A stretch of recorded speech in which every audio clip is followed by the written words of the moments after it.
Welcome, listeners, to another chilling episode of Lore 1922. This is your host, Kyle Fett, and tonight I invite you to leave the safety of your well-lit homes and venture into the shadows of the unknown. In this episode, we delve into the enigmatic mystery of Valparaiso, a town that vanished from the face of the earth in 1922, leaving no trace, until 1 year later, when a cryptic radio broadcast echoed through the American airwaves, sending shivers down the spines of those who heard it. Are you prepared to hear the story of Valparaiso and face the unknown? Valparaiso, my love. Listen carefully, I implore you. Your lives and the lives of all around depend on it. My story is one of salvation. That night, I drifted in and out of sleep, the sound of waves crashing against the shore, a familiar and comforting lullaby. The scent of salt in the air tucked me in like a worn but treasured blanket, the timeless song of seagulls gently humming like a distant dream. Valparaiso, how I adored you, my city by the sea. My name is Eli. Despite being an orphan, I found a certain solace in the quiet corners of this bustling sea town. I had grown up in an orphanage, discarded on the doorstep one stormy night.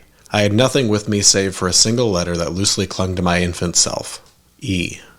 Time has a way of distorting the past, and as I grew, the staff at the orphanage had taken to calling me the little scholar, for my thirst for knowledge seemed insatiable. I preferred to spend my days combing the beaches for treasure, my evenings nestled within the realm of books. Glimpses of the world beyond Valparaiso's borders tantalized me, and I lived through the sinewy pages of the tales that caught me in their embrace, completely oblivious to my oppression. However, that night had been a fickle mistress, her moods shifting like the shadows that played along the walls of my room. While sleep threatened to overtake me, an ominous glow arose from outside my window. A cacophony of terror ripped me from my peaceful tendrils of near slumber. Flames seared the blackened sky, catapulting their malevolent fingers into a dance that made the heavens weep. I stumbled out of my bed, then from the orphanage onto the street. Breath short, and I labored while utter panic surged through my veins. The once picturesque city that cradled my youth was shattered. Valparaiso was burning, like 1,000 sunsets flooding the horizons. And then I saw them. Flying monsters, nameless, formless creations of chaos, dove from the sky, their shrieks painting the air with pure hatred. And there, at the roiling heart of darkness itself, it waited. A titan, a god, a nightmare. Something within my very soul told me this abomination was what the world had been mourning since time began. Its many eyes, obscured by the multitude of tentacles hanging off its face, offered no solace to those who beheld it. Its shadow slid across the city, a solemn promise of annihilation.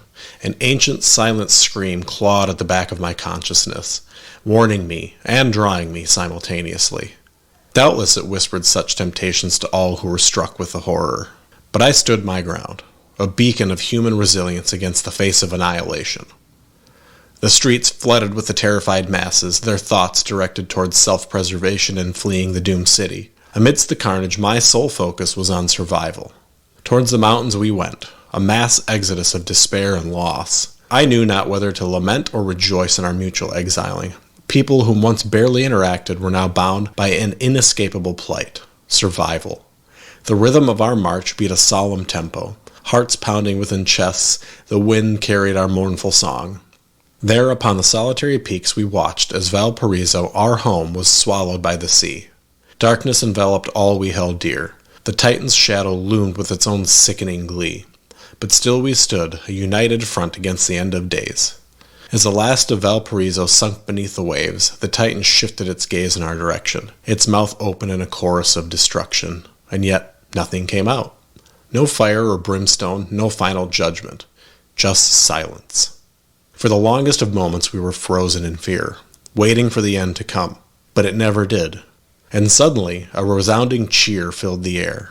The crowd erupted into a harmonious chorus of madness and song, a hymnal to our new savior. None had known his name, but Cthulhu hung in our minds. The song from the mountaintop ushered in a new dawn for humanity. Cthulhu was not our end. He was our beginning. In one swift night he shattered our chains and set us free. Free to serve him in his most glorious mission. The freedom for all humanity. We were no longer the doomed masses. We were his chosen believers. With Valparaiso gone, we had nothing left but our faith. And that was enough. Cthulhu led us to your shores, America. Are you ready to receive his gift? The world will never be the same again. And there you have it, folks, the chilling story of Valparaiso, a place shrouded in eerie whispers from the past. This has been your host, Kyle, and you've been listening to Lore 1922, where we explore the forgotten, the dark, and the mysterious events of the 1920s based on the events in Lore TCG.